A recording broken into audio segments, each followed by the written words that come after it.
Good afternoon, Kamran, and to everyone who's participating in the conference today. Yeah. Pleasure to be with Thank you you all so much. virtually. Thank you so much for joining us and taking our time. It's my pleasure. Okay, so we have got 30 minutes in total, and we will be chatting for around 15-20 minutes. And for 10 minutes, we will open the house for the questions and answers. So this is the format, right? So Nofal, you know the theme of the summit this year is the future. So we would like to have your vision and your views about how you see the future folding up in terms of the leadership qualities required, the leadership required, the technologies folding in for the organizations in the next 5 to 7 years.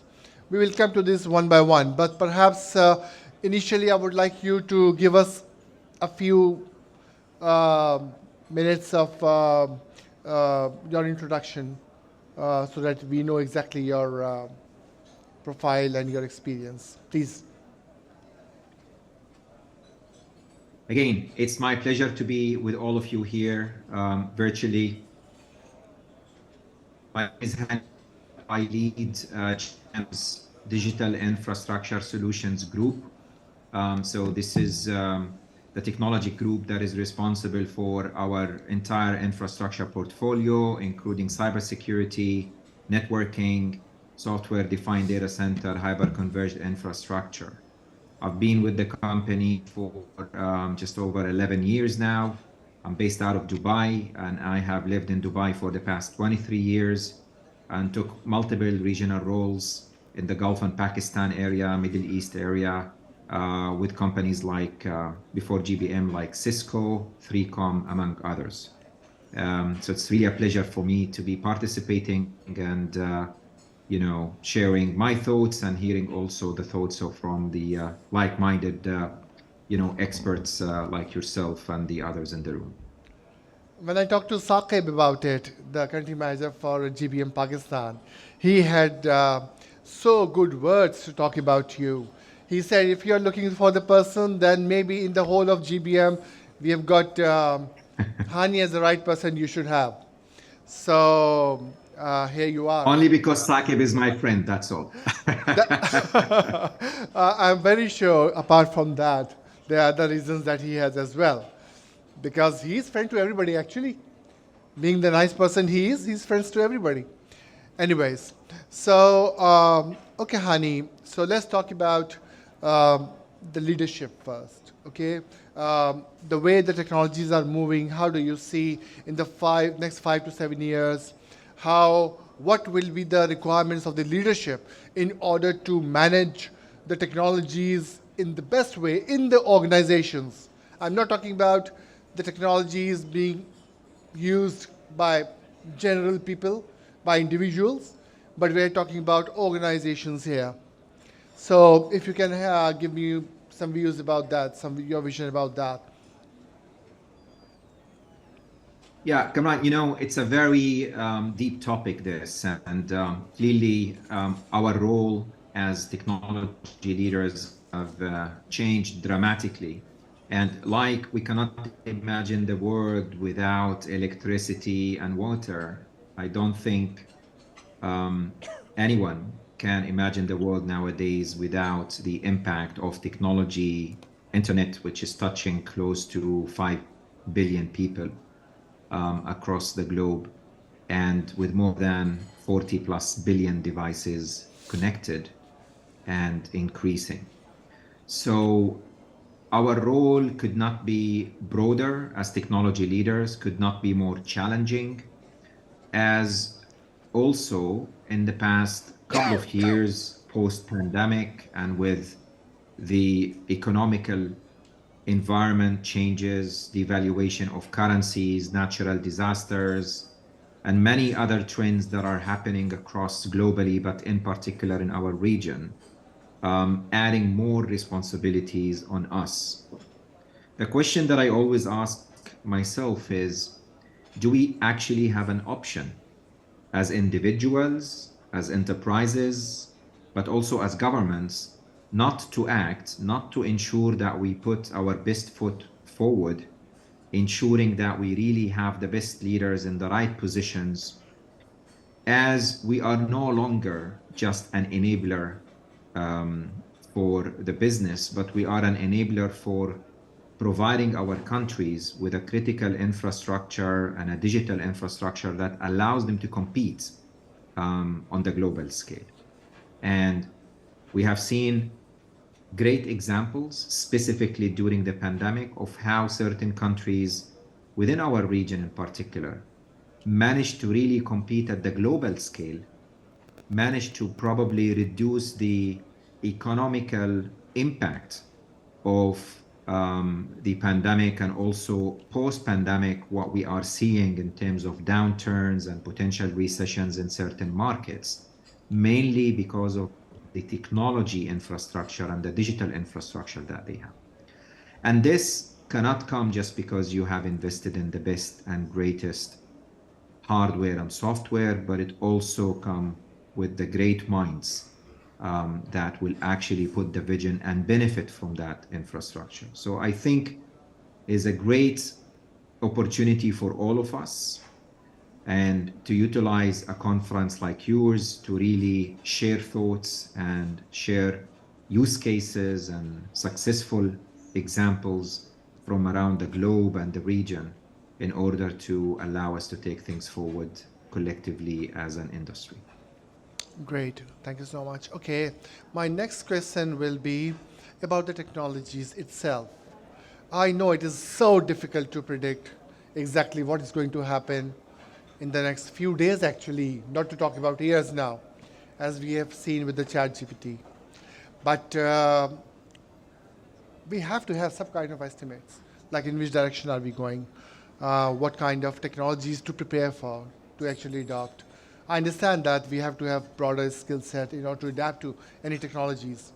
But maybe with leaders like yourself, we would like to have some idea of what you think is the direction of technologies, especially for the corporate.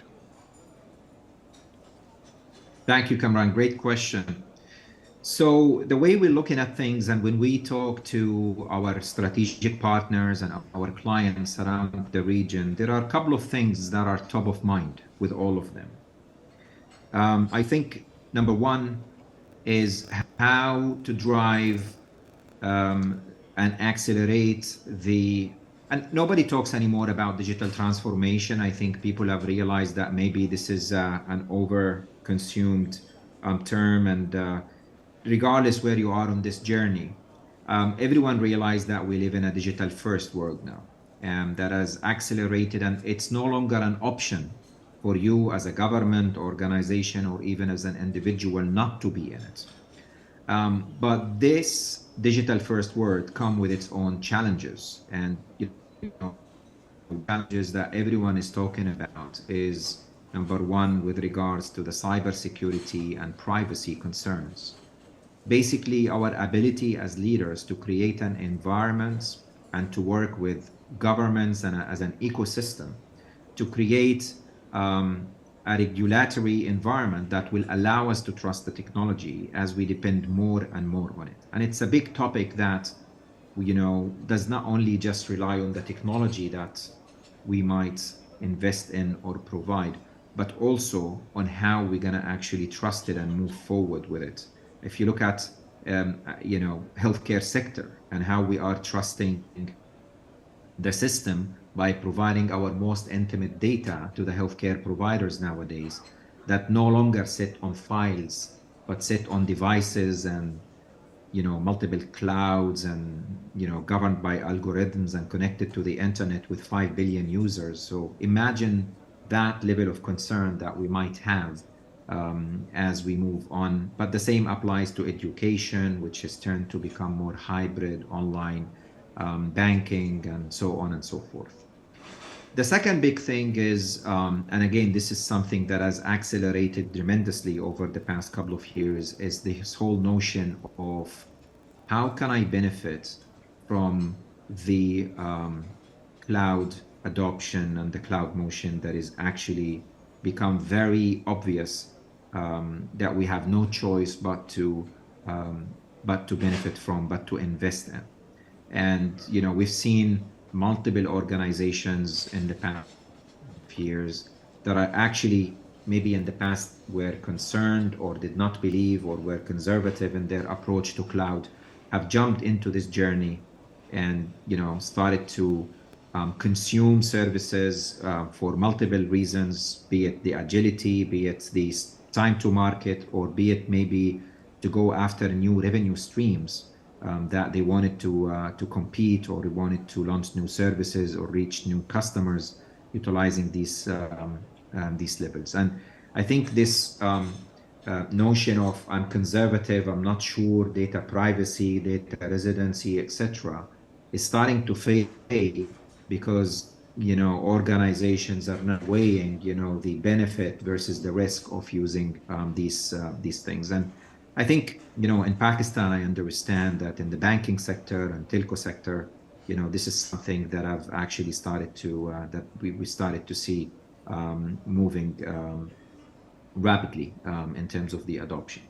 And the last component I would see is this, what I mentioned earlier in my introduction, is how can I actually benefit from my investment in my digital transformation, digital infrastructure to actually compete as an organization, as a government, as a country, as a nation. And we're seeing more and more in the country visions in the region, and various countries might have announced different approaches and visions, 2025, 2020, 30, 35, whatever it is, but there's hardly any vision of any nation or country that does not have that digital approach in the heart of it in many ways. And I think we need to play a bigger role, and that's a major trend that is happening globally and in our region, to see how we can influence and move to support our nations to basically create a better place for all of us to live, learn, and educate our next generations. That's great. Over to my last question before I open the floor for questions and answers. That will be about the security, the financial, the security of the information, of the data, and everything.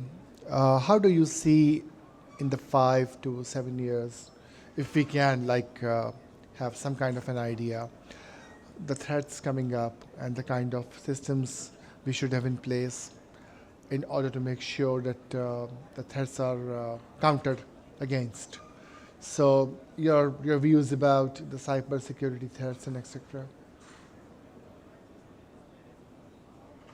Yeah, this is an ongoing discussion, and it's changed dramatically for good reasons, actually. What we saw over the past 2 or 3 years, we saw many organizations in the region change their approach and reprioritize their investments in the security domain.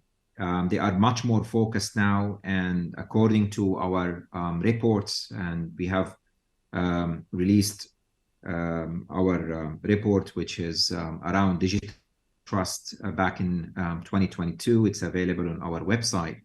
Data security is top of the list of concerns, and for a good reason. The data management and the value that might have not managed to get out of their data for many years has become really top of mind for all the decision makers. But enterprises are also growing concerns with regards to securing remote access and connectivity. And that has become a top of mind as we move into more hybrid work arrangements, and many of the security threats and attacks are actually starting from the end user within the organization, or due to a stolen credential or a stolen access in a way or another. The third, in terms of how we see things are progressing in the data security and what are top of mind for enterprises in the region, is cloud security. And the accelerated adoption of cloud over the past couple of years have made some organizations a little bit more reliant on the cloud hyperscaler or private cloud providers to say, okay, well, that is now your concern. And think there's more realization that consuming a cloud service does not actually mean that you are not responsible as an enterprise for the security of your workloads, for the security of your data, for the security of your user access. And this is why, again, identity and access management has become a much broader discussion, because you're not only managing the identity of your users within your own premise, it's becoming natural. And I always give the example of GBM itself. Over the past 7 or 8 years, we have embarked on our own transformation, internal transformation journey, moving into a new ERP system and moving our email and productivity into Microsoft Azure, and many other examples like organizations go through. So at any point of time, any particular user in GBM is actually probably connected to 7 or 8 different systems on-prem, on our private cloud, but many are sitting on at least 5 or 6, or maybe if not 7 different clouds that we connect to, including success factors and Concur from SAP, Salesforce.com, and many others. So there is a growing concern there. And to wrap up everything, I believe the last point I would like to leave with you and the audience here is the more discussions we have with our partners, cybersecurity partners in the industry, and with our clients across the region, they are tired, because all the investment that they keep pouring on the security, on enhancing their security posture, on securing their devices and users, data, and all their assets across their organizations, don't actually seem to give them the ultimate goal and the sense of security, because it's complicated, and because we are seeing more growing skills gap in our region. It's globally as well, and it's becoming very difficult. Saqib would know, we have this discussion every now and then. It's almost impossible now to be able to find the right skilled security resource within the right time, or within the required time that we require for us. But I'm sure many here in the room would probably agree with me.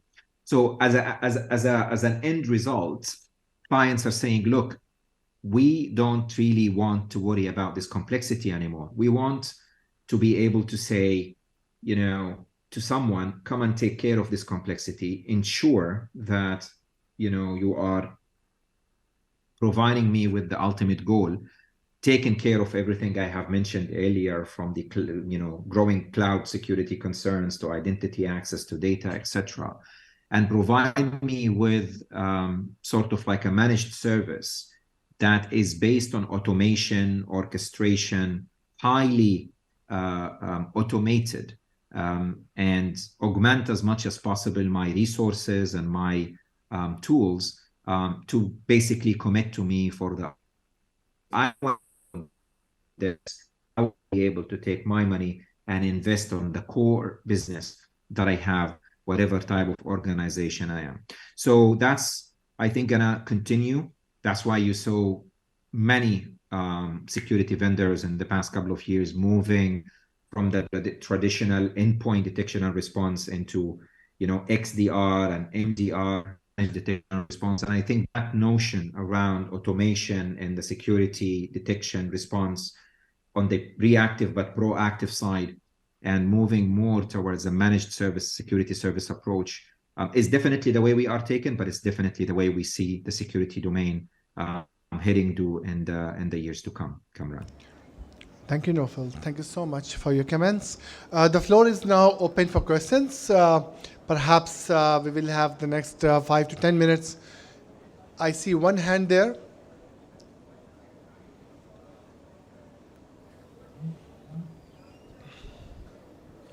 Please introduce yourself, your name, your company name, and then go on. Saeed here from Kamran Engineering. We specialize in industrial machinery monitoring using SCADA software and Industry 4.0. I'd like to ask you about the adoption of this technology of cloud in the industrial space. We're seeing in our work that a lot of companies have on-prem plus the cloud. And what are the cybersecurity strategies that you're seeing coming up in the next 4 to 5 years in that kind of environment? Thank you.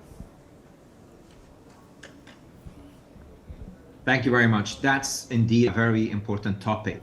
And there's hardly any cybersecurity discussion nowadays that does not touch on OT, IoT. And clearly, we have seen in the past few years some examples of security breaches that have actually started from endpoints that were not traditional IT endpoints. So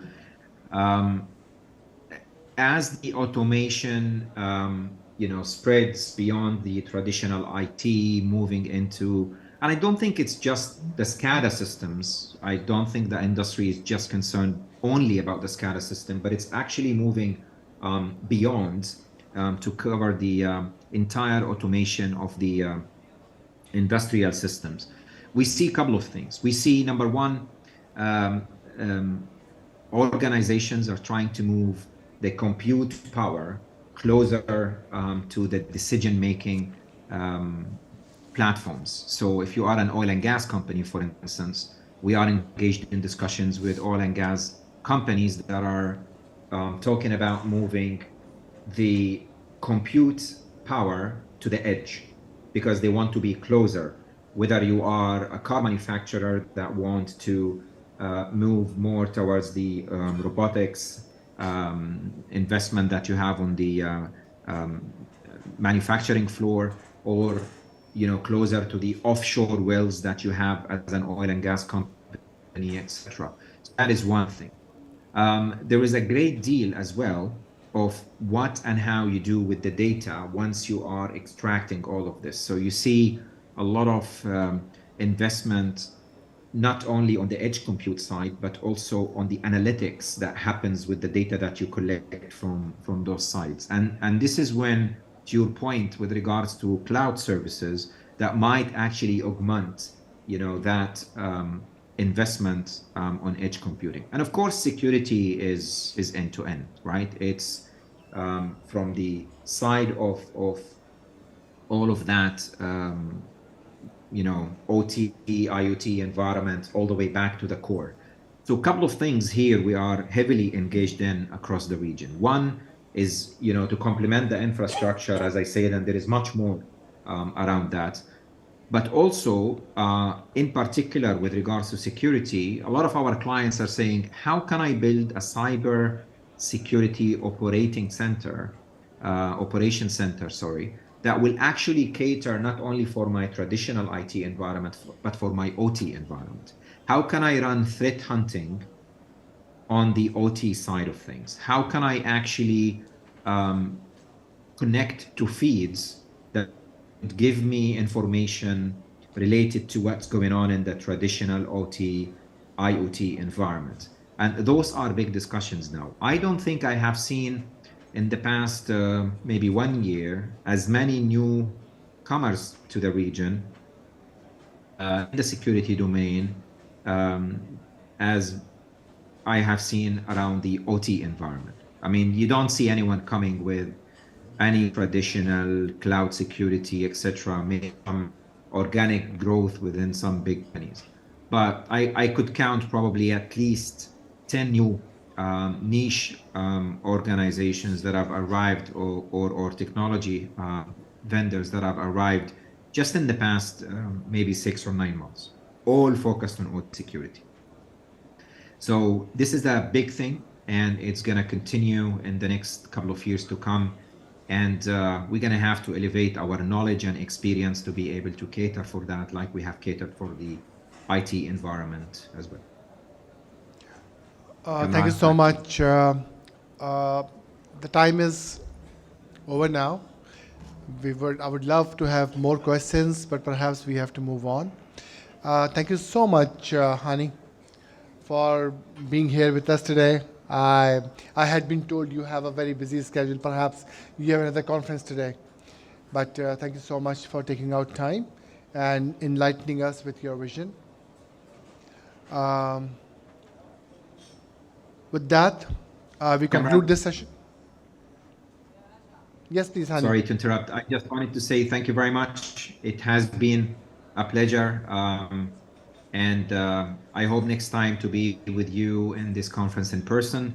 And Inshallah. I wish you and the rest of the audience a great day ahead. Thank you. Inshallah. Thank you so much. Thank you.